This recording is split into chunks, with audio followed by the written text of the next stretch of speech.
Hello everyone, I welcome you all once again to my education channel Prabhavi Education Hub. And in this video we are going to cover the last part of Panchayati Raj system. This is video number 38.6.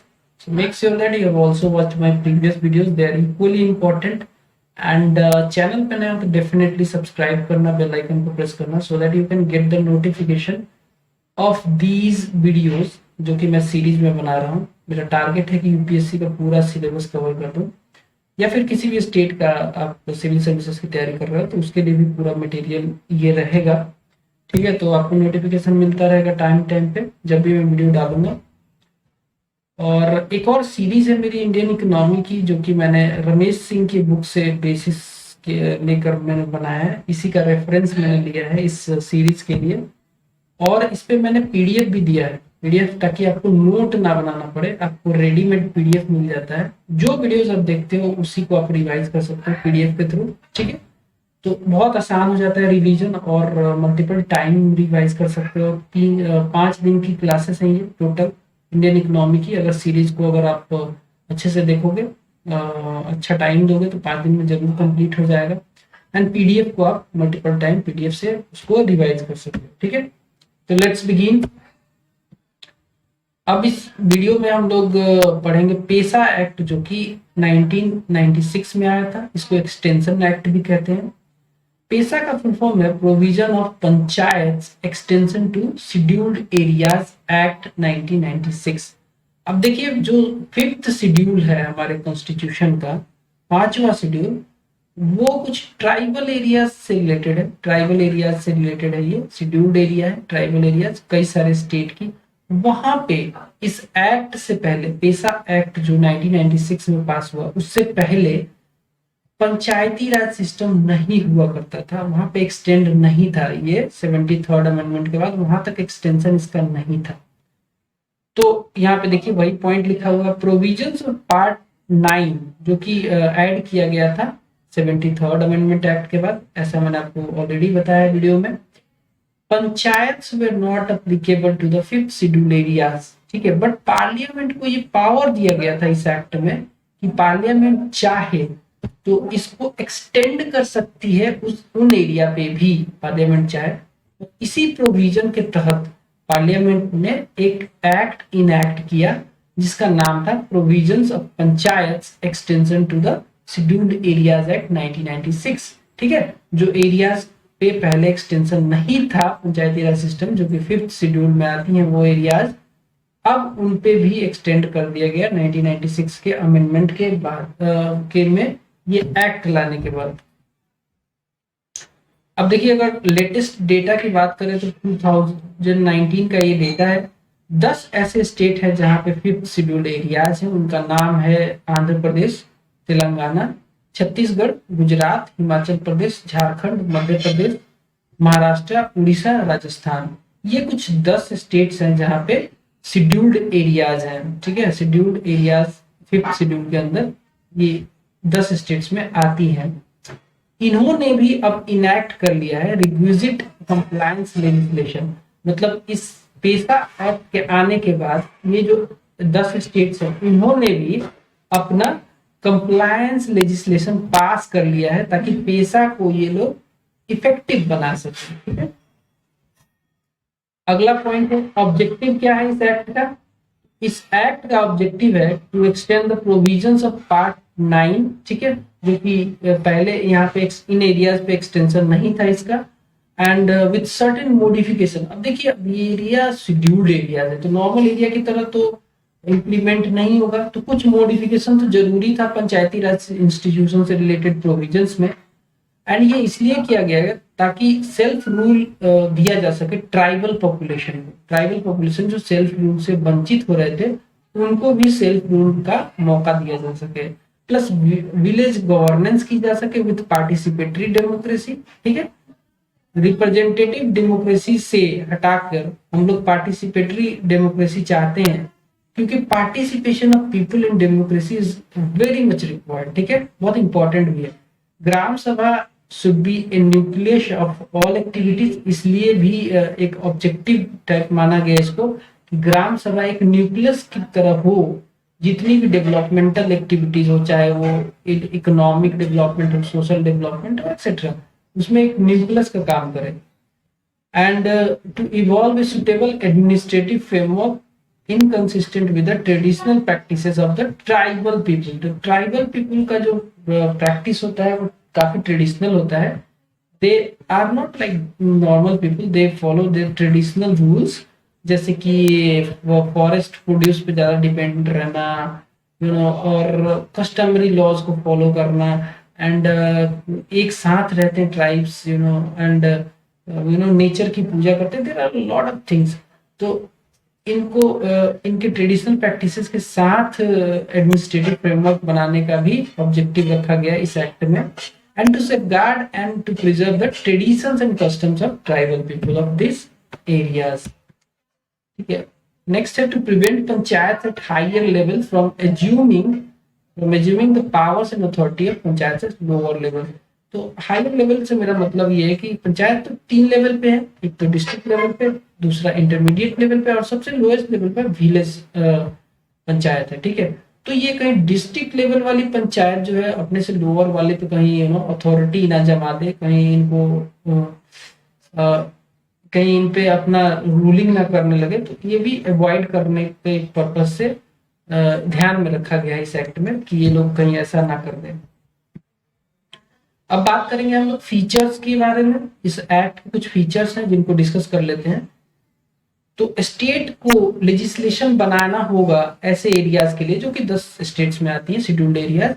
Panchayat बनाया जाए scheduled areas के लिए inconsistent with the customary laws, social and religious practices of the tribal people and the traditional management of community resources। इसके लिए state को बोला गया है कि इस एक्ट में कि वो लेजिस्लेशन बनाए ताकि ये सारी चीजें इंश्योर की जा सके। ठीक है, नेक्स्ट है village shall consist of a habitation और ग्रुप ऑफ हैबिटेशन और हैमलेट और ग्रुप ऑफ हैमलेट्स। तो इनका मतलब ये है कि जो विलेज होंगी, देखिए ट्राइबल्स एरिया में थोड़ा सा स्केटर्ड हाउसेस होते हैं, कोई यहाँ होगा, कोई यहाँ होगा, कोई यहाँ, ऐसे ऐसे भी हो सकता है।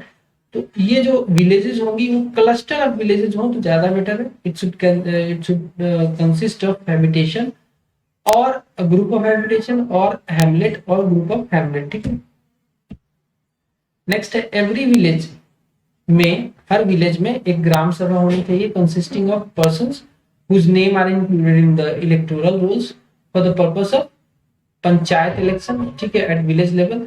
तो वैसे लोग जो ग्राम सभा में पार्टिसिपेट करते हैं, जो मेंबर्स होते हैं, वो बेसिकली वैसे लोग होते हैं जो जिनका नाम इलेक्टोरल रोल में है for the purpose of panchayat का जो इलेक्शन होता है उसके इलेक्टोरल रोल में, जो कि स्टेट फाइनेंस कमीशन तैयार करती है, उसमें नाम होना चाहिए, तभी वो लोग ग्राम सभा के मेंबर बनेंगे।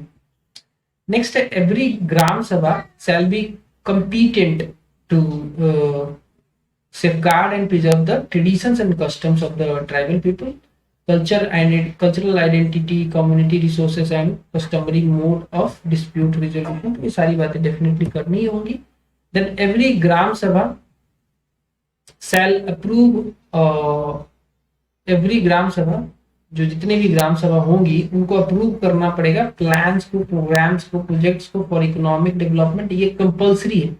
ठीक है, अगर मान लीजिए कि कोई स्टेट लेजिस्लेशन ने कोई प्लान किया है डेवलपमेंट के लिए, तो उसको अप्रूव करने का जो है राइट है वो ग्राम सभा को भी दिया जाएगा। ठीक है, वो अप्रूव करेंगे उसको। इससे क्या होता है कि दे शुड नो कि उनका डेवलपमेंट कैसा है, कहाँ डेवलपमेंट होने वाला है। ठीक है, वो बहुत सारी चीजें ट्रेडिशनल वे में सोचते हैं, तो उनको सोचने का और समझने का भी मौका देना चाहिए।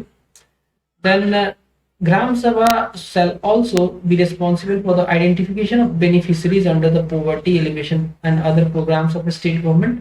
तो ये भी एक जिम्मेदारी दी गई है ताकि जो फॉल्स जो बेनिफिट्स ले जाते हैं लोग, वो उसको अवॉइड किया जा सके। सो ग्राम सभा को ये भी रिस्पॉन्सिबिलिटी दी गई है कि वो आइडेंटिफाई करे अपने जो पॉवर्टी एलिवेशन से रिलेटेड प्रोग्राम्स है उसके लिए बेनिफिशरीज को। नेक्स्ट है every panchayat at village level is required to have Gram Sabha certification of utilization of funds for the above plan.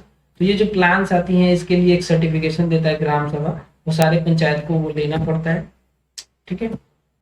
Next है रिजर्वेशन ऑफ सीट्स।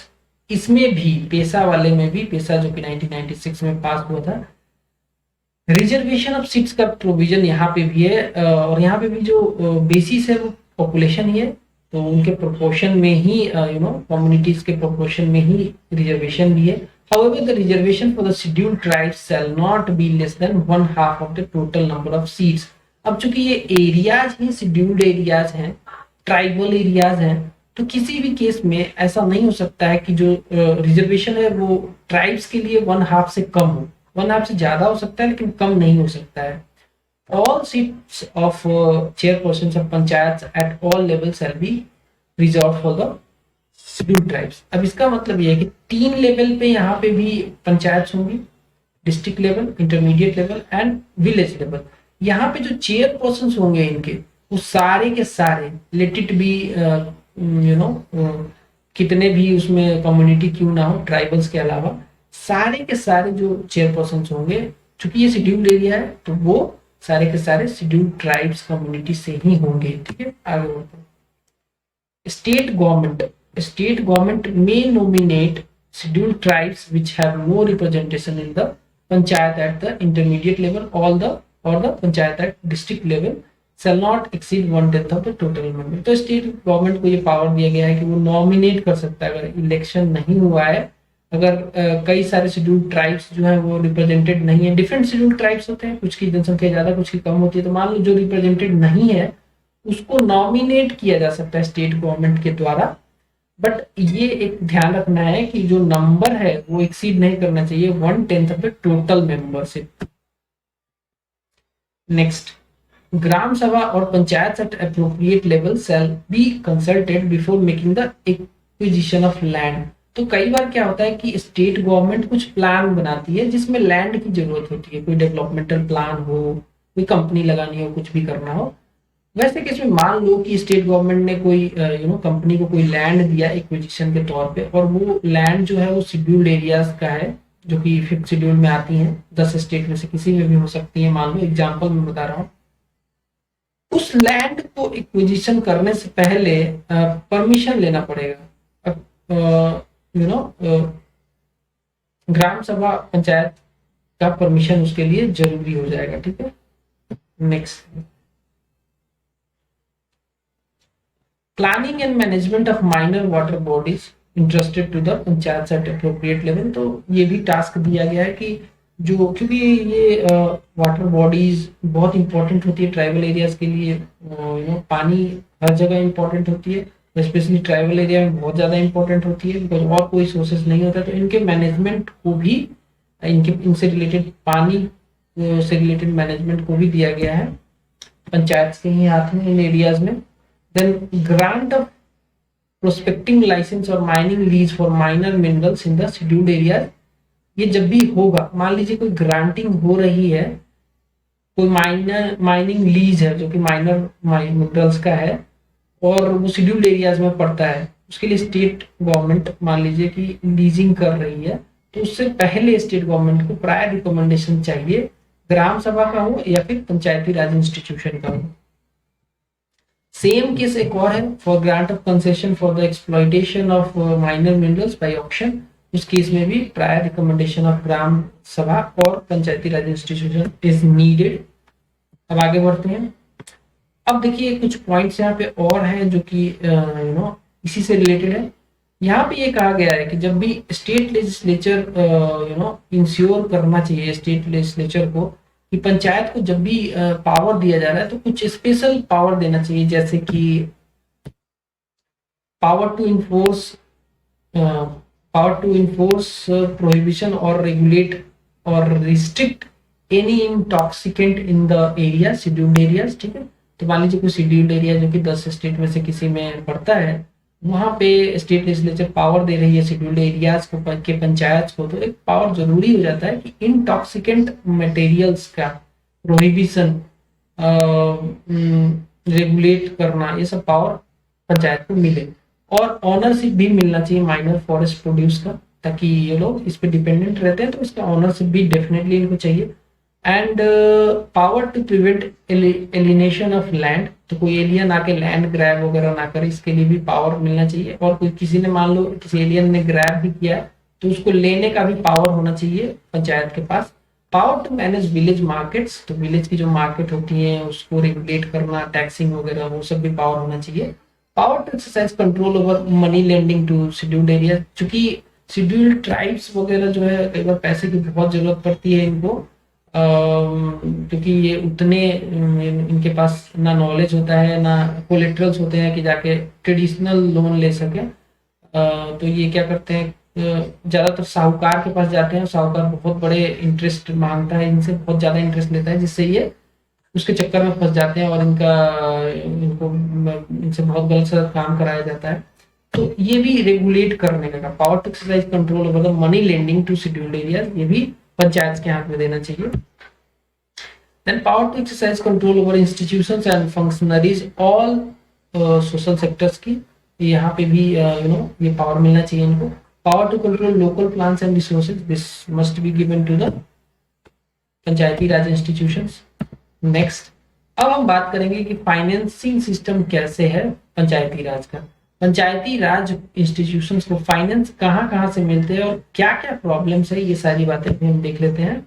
तो इसको समराइज किया बेसिकली सेकेंड एआरसी, जिसको कहते हैं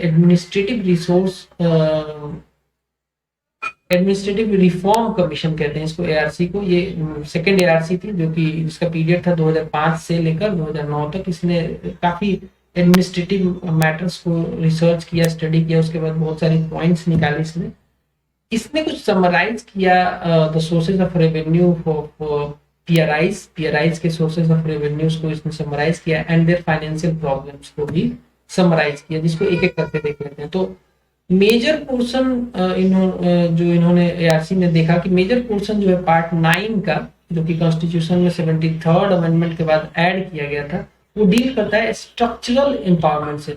लेकिन what about financial empowerment, financial empowerment बहुत कम है। अब इनको पीआरआईज को बहुत ज्यादा टास्क तो दे दिया हमने ये अमेंडमेंट लाके, लेकिन इनको रिसोर्सेज कहाँ से मिलेंगे इसकी चर्चा ही नहीं की हमने। ठीक है, तो एक प्रॉब्लम इन्होंने ये देखा। Then panchayat in our country receive funds in the following ways, ये बताए कैसे कैसे पैसा मिलता है। एक तो मिलता है ग्रांट के द्वारा, जिसमें यूनियन गवर्नमेंट और यूनियन गवर्नमेंट के रिकमेंडेशन पे सेंट्रल फाइनेंस कमीशन रिकमेंड करती है यूनियन गवर्नमेंट को, यूनियन गवर्नमेंट फाइनेंस करती है पंचायत को, तो एक ग्रांट वहां से मिलता है। और डिवोल्यूशन होता है स्टेट फाइनेंस कमीशन के रिकमेंडेशन पे, स्टेट गवर्नमेंट डिवोल्यूट करती है जो इनकम है स्टेट गवर्नमेंट का, टैक्सेस टोल वगैरह से जो कलेक्शन आता है उसको डिवोल्यूट किया जाता है स्टेट गवर्नमेंट के द्वारा, तो वहां से भी कुछ पैसा मिलता है। लोन से पैसा जनरेट होता है, ग्रांट वगैरह जो स्टेट गवर्नमेंट से ले सकती है लोन वगैरह, पंचायत लोन भी ले सकता है, पंचायती राज इंस्टीट्यूशन हो तो स्टेट से लोन ले सकता है, ग्रांट ले सकता है। कुछ पैसा और भी आता है सेंट्रली स्पॉन्सर्ड स्कीम्स जो कि सरकार की होती हैं, या फिर एडिशनल सेंट्रल असिस्टेंट्स, ये भी सरकार ही देती है। बेसिकली इसमें कुछ फंड आता है for the development of states. Centrally sponsored मतलब सेंट्रल यहाँ पे पैसा देता है, ठीक है, स्पॉन्सर करता है स्कीम्स को। और एडिशनल सेंट्रल असिस्टेंस होता है जो कि स्टेट्स को मिलता है, तो उसमें भी पंचायती राज के लिए कुछ पैसा आता है। इंटरनल रिसोर्सेज जनरेशन जैसे कि टैक्स एंड नॉन टैक्स, ये भी कुछ राइट दिए गए हैं ग्राम सभा को, तीनों लेवल पे कुछ पैसे जनरेट करने के लिए टैक्सेस एंड कुछ नॉन टैक्सेस रेवेन्यू दिया गया है इनको। Then internal resource generation at the panchayat level is weak, ऐसा एक प्रॉब्लम देखा सेकेंड एआरसी ने। तो ये इसलिए देखा गया क्योंकि थिन टैक्स डोमेन है, जो टैक्स डोमेन है मतलब कि कहाँ कहाँ टैक्स ले सकते हैं ये लोग, ये इंस्टीट्यूशंस, वो काफी थिन है, मतलब बहुत कम है वो एरियाज। एंड दूसरा प्रॉब्लम बोला गया कि कई बार तो ये भी होता है कि जो पंचायती राज इंस्टीट्यूशंस हैं वो खुद ही नहीं चाहती हैं रेवेन्यू कलेक्शन। इसमें रीजन ये दिया गया कि बड़ा मुश्किल हो जाता है कि जिस कम्युनिटी में आप रहते हो उसी कम्युनिटी से पैसा कैसे लिया जाए टैक्स के तौर पे। जैसे कि मान लीजिए जो स्ट्रीट लाइट है उस पर कुछ टैक्स लिया जा सकता है सर्विस चार्जेस के तौर पे, ठीक है, जो लोग सभी यूज करते हैं सबको देना चाहिए, लेकिन कलेक्शन बड़ा मुश्किल हो जाता है, तो ये खुद ही नहीं चाहते हैं इसको कलेक्ट करना, ठीक है। नेक्स्ट, अब कुछ पैसा आता है ग्रांट के द्वारा, सेंट्रल और स्टेट गवर्नमेंट के द्वारा, स्कीम से स्पेसिफिक होते हैं वो, तो यहाँ पे भी स्कीम स्पेसिफिक होने की वजह से जो पीआरआई है वो अलग पैसा नहीं निकाल सकती। स्कीम स्पेसिफिक से मतलब ये है कि मान लीजिए कि कोई स्कीम है कि यहाँ पे इरिगेशन का कुछ स्कीम करना है, बनाना है, तो क्या उस पैसे से को कहीं और यूटिलाइज किया जा सकता है? पीआरआई के द्वारा नहीं किया जा सकता है। तो ये भी एक दिक्कत लगता है। टाइट फिजिकल पोजीशन है स्टेट गवर्नमेंट की, इसलिए ये भी क्या करते हैं, खुद तो पैसा इनके पास रहता ही नहीं है, तो पीआरआई को कैसे पैसा देंगी? तो ये चाहती है कि पैसा कम से कम दिया जाए पीआरआई को। ये सारे प्रॉब्लम्स है, ठीक है। आगे, in terms of own resource collection gram panchayat is has better position than other two, जैसे कि इनका टैक्स डोमेन खुद का है, और बाकी जो दो लेवल्स हैं जैसे कि डिस्ट्रिक्ट और इंटरमीडिएट, इनका जो है टैक्स कलेक्शन का जो डोमेन है वो काफी थिन है। वो ज्यादातर डिपेंड करते हैं टोल्स, फीस और नॉन टैक्स रेवेन्यू पे। तो एक जस्ट इंफॉर्मेशन है ये। अब देखिए अगला पॉइंट क्या कहता है। Taxes, duties and tolls, fees come under the jurisdiction of the village panchayat. तो कौन कौन से टैक्सेस हैं, ड्यूटीज एंड टोल्स हैं, वो मैं बता देता हूँ। जो विलेज पंचायत के अंदर आते हैं तो बहुत सारे हैं। ऑक्ट्राय है, प्रॉपर्टी हाउस टैक्सेस है, ठीक है, प्रोफेशन टैक्स है, लैंड टैक्स है, सेस है, टैक्सेस टोल्स ऑन व्हीकल्स है, entertainment tax, fees, license fees, tax on non agriculture land, then fee on registration of cattle, sanitation, drainage, conservancy tax, water rate tax, ठीक है, lighting rate tax, ठीक है, और education cess tax, fairs and festivals पे tax. ये सब taxes हैं जो कि विलेज पंचायत के पास राइट है इनको कलेक्ट करने का। अब हम जानते हैं कि रीजन क्या क्या है जिसके वजह से ये पीआरआई सिस्टम वीक दिखता है, इनइफेक्टिव परफॉर्मेंस इसका होता है। वो रीजंस क्या क्या है वो जान लेते हैं। तो सबसे पहला रीजन है इसमें लैक ऑफ एडिक्वेट डिवोल्यूशन, मतलब जो पैसा है स्टेट गवर्नमेंट चाहती ही नहीं है कि पीआरआई को दिया जाए। इसमें जो 3 Fs हैं जैसे फंक्शंस, फंड्स एंड फंक्शनरीज, वो सब फेल हो जाते हैं to the PRIs to enable them, ये मिलता ही नहीं है, ठीक है। फंड्स यहाँ पे नहीं आता, तो 3F यहाँ पे मीट नहीं होता है। फंक्शंस तो ठीक है, फंक्शनरीज भी ठीक है, लेकिन फंड्स का क्या, फंड्स नहीं मिलता, तो 3F यहाँ पे कंप्लीट नहीं होता। इसकी वजह से एक देखा जाता है कि इनइफेक्टिव लगती है ये सारी, बिकॉज बहुत सारे टास्क है इनके पास लेकिन पैसा है ही नहीं, तो वो टास्क पूरा कैसे करेंगे। PRIs have less resources to much the responsibility entrusted to them, ठीक है। तो ये भी एक बहुत बड़ा प्रॉब्लम है। देन दूसरा प्रॉब्लम यहाँ पे दिखता है जो कि एक रीजन है ineffective performance of PRI, excessive control by bureaucracy. तो जो ग्राम पंचायत होता है वो प्लेस किया गया है अंडर द सबऑर्डिनेशन ऑफ जो ऑफिसर्स होते हैं ब्लॉक में वगैरह, वहां पे तो ग्राम पंचायत के सरपंचेस को बार बार जाना पड़ता है ब्लॉक में, ऑफिसेस में, कि फंड का अप्रूवल ले सके, टेक्निकल अप्रूवल ले सके। इसके लिए दौड़ते रहते हैं बेचारे, और वहां पे जाते हैं तो इनके साथ सबऑर्डिनेट ट्रीटमेंट होता है, मतलब इनको पैसा देने में बहुत झिलाया जाता है, और कहीं ना कहीं ब्यूरोक्रेसी हावी हो जाती है। जैसे बीडीओ बैठा हो, ब्लॉक डेवलपमेंट ऑफिसर, मान लीजिए कि कोई बंदा गया जो कि ग्राम पंचायत का सरपंच है, पैसा लेने गया, और ये भाई साहब इसको देना ही नहीं चाहते हैं, करप्शन भी है कई बार, और इसको दिखाना चाहते हैं कि you are subordinate to me. तो एक ये प्रॉब्लम भी है, excessive control by bureaucracy. Then tiered nature of fund, मतलब कि activities stated under a certain scheme are not always appropriate for all parts of district, unsuitable activities being promoted और under spend of the fund. तो बताया क्या है कि कई बार कुछ पर्टिकुलर स्कीम के लिए पैसा आता है और वो स्कीम डिस्ट्रिक्ट के हर एरिया में लगाना मुश्किल हो जाता है ड्यू टू डिफरेंट रीजंस। तो कई बार क्या होता है कि जो पैसा आता है वो अंडर स्पेंड हो जाता है, या फिर अनसुटेबल एक्टिविटीज होती है। अब जहाँ पे जरूरत ही नहीं वहां पे भी काम हो रहा है, तो ये एक प्रॉब्लम है जो कि इनइफेक्टिव बनाता है पीआरआई को। नेक्स्ट है overwhelming dependency on government funding, खुद का इनके पास कोई जो बहुत ज्यादा पैसे का रिसोर्सेज नहीं है। When panchayats do not raise resources and instead receive funds from the outside, people are less likely to request a social audit. अब चूंकि ओवरवेलमिंग डिपेंडेंसी है गवर्नमेंट फंडिंग पे, तो लोग भी सोचते हैं कि चलो सरकार का ही तो पैसा, हमारा थोड़ी है, सरकार ने दिया है, सेंट्रल गवर्नमेंट ने दिया, हमारा पैसा होता तो हम सोचते भी। अब आपसे कोई टैक्स लेगा तो आप चाहोगे कि हमारा पैसा देखोगे, अकाउंटेबिलिटी रखोगे कि चलो हमारे हमसे टैक्स लिया तो हमें क्या कुछ सर्विस मिल रही है कि नहीं। अगर आपको पता है कि आपसे पैसा लिया ही नहीं गया है, सरकार ने फंड किया है इसको, पंचायती राज इंस्टीट्यूशन को, और काम चल रहा है नहीं चल रहा है, आप बोदर नहीं रहोगे। तो ये भी एक रीजन है इसके इनइफेक्टिव होने का। जब सोशल ऑडिट ही नहीं होगी तो मनमाना काम चलेगा। ठीक है। नेक्स्ट है reluctance to use physical powers. तो जैसा कि मैंने बताया कि कई बार खुद ही नहीं लेना चाहते, कलेक्ट करना चाहते हैं ये लोग टैक्सेस। आर्गुमेंट क्या देते हैं? argument pushed by panchayat heads is that it is difficult to levy tax on your own constituency, especially when you live in the community। तो ये ऑलरेडी मैं आपको एक्सप्लेन किया था। नेक्स्ट है स्टेटस ऑफ ग्राम सभा। जो स्टेटस है ग्राम सभा का, वो स्टेट्स के ऊपर छोड़ दिया गया है कि वॉलंटरली आप चाहे तो इनको पावर दे सकते हो, चाहे नहीं भी दे सकते हो। तो नंबर ऑफ स्टेट्स एक्ट्स जो है have not spilled the powers of Gram Sabha. तो इनको कोई एक्सक्लूसिवली कोई पावर नहीं दिया गया है, कोई क्लियर कट पावर्स नहीं है इनके पास। कई सारे स्टेट्स जो है पावर दिए हैं, लेकिन कई सारे स्टेट्स जो है उन्होंने पावर नहीं दिया। तो ये भी एक कारण है। क्रिएशन ऑफ पैरेलल बॉडीज, ये भी एक प्रॉब्लम आता है। होता क्या है कि पीआरआई जब देखा जाता है कि इनइफेक्टिव है, तो एक पैरेलल बॉडी बना देते हैं कि मतलब एक कोई बॉडी बना दिया और बोला कि ये काम करो, ये काम करो, और इसकी वजह से भी पीआरआई पे और प्रेशर बढ़ता है। तो ये भी एक रीजन है। Then poor infrastructure. A large number of gram panchayats in the country do not have even full-time secretary। ये भी एक poor infrastructure जिसमें मैन पावर की कमी दिख रही है यहाँ पे। Around 25% of the gram panchayats do not have basic office buildings। तो ये भी एक प्रॉब्लम है। The database for planning, monitoring, etc. are lacking। ये भी एक प्रॉब्लम है। इलेक्टेड रिप्रेजेंटेटिव्स जो है वो भी सेमी लिटरेट है, या फिर कई बार तो इलिटरेट भी है, कई लिटरेट भी है, कई सेमी लिटरेट है, कई तो इलिटरेट भी है। तो इनको अपनी रिस्पॉन्सिबिलिटी समझ ही में नहीं आती है। कोई बंदा पढ़ा लिखा होगा तब तो बातों को समझेगा।